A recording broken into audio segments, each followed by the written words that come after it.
Hi, I'm Christina, and I'm going to be talking today about belonging and social media, as well as what Adler might think about this issue. So, Adler believed that all individuals are born with an innate ability to develop social interest, which is an action based on the feeling of community or sense of belonging. Adler defined this as to see with the eyes of another, to hear with the ears of another, and to feel with the heart of another. Adler thought that a well developed social interest is the hallmark of mental health and mental wellness. He also believed that people move towards goals, and one of the most common goals is for people to belong. Our goals are what we should be or what we feel we should accomplish to feel like we belong. And Adler believed that when we belong, we function well. Adler believed that religion played a key role in social interest as it furthers communal life and offers a sense of belonging. It's interesting to note that millennials are less likely to attend religious services. They're less likely to attend any meetings or participate in any groups. And one study showed that increases in internet use since 1990 account for 20% of that observed decrease in religious affiliation. So there's a question of whether the internet and social media, too, are replacing religion, or if the internet offers a hybrid religion that allows people to maintain their beliefs and join in faith movements that drive social change. I think it's an interesting debate, and I don't know if there's a right or wrong answer. I feel like Adler might say that with social media, we can connect with others and learn about different religions, but we're not getting that face to face contact, which can be so important in developing connections. Another thing about developing connections is that during the transition from childhood to adolescence, that's an important time when individuals need to strive towards significance and belonging. And sometimes the internet and social media offer tools to foster these needs, but they also offer a lot of challenges. I think that parents need to be engaged with their adolescents in their online activities. They need to have open dialogues and involve parenting, because some studies have shown that extreme stances toward internet use and social media use, for example, all unrestricted access or no access at all, can impede adolescents' development of social interest in today's society.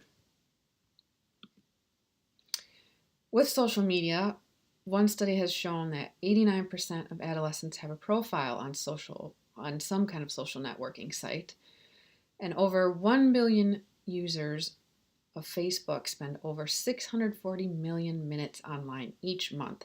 So people are spending crazy amounts of time on Facebook and social media.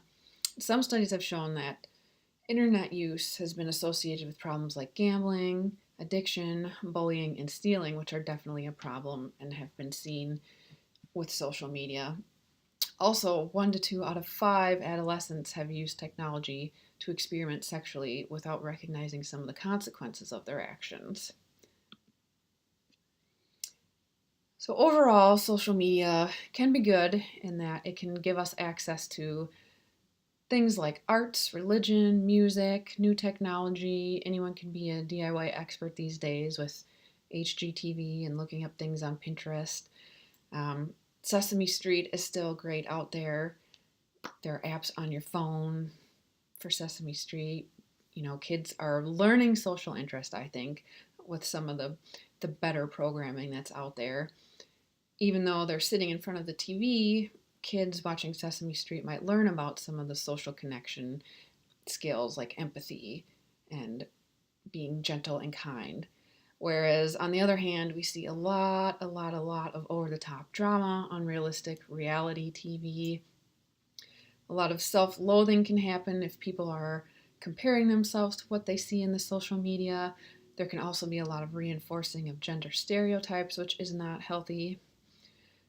We also see overexposure to violence, a lot of death and destruction, and these things are everywhere on like social media feeds if you're out there. I think it can be hard for people to discern what's real and what's not, and what's healthy to look at and what's not sometimes. So, putting all this together, what would Adler say? Well, I think he might say that social media can allow us to see with the eyes of another, and we can try to hear with the ears of another, For example, we can see videos of people from different cultures, different religions. We can connect with people through like online meetings, and we can learn more about things we never could learn about without being there in person, 2 decades ago, because we now have this social media.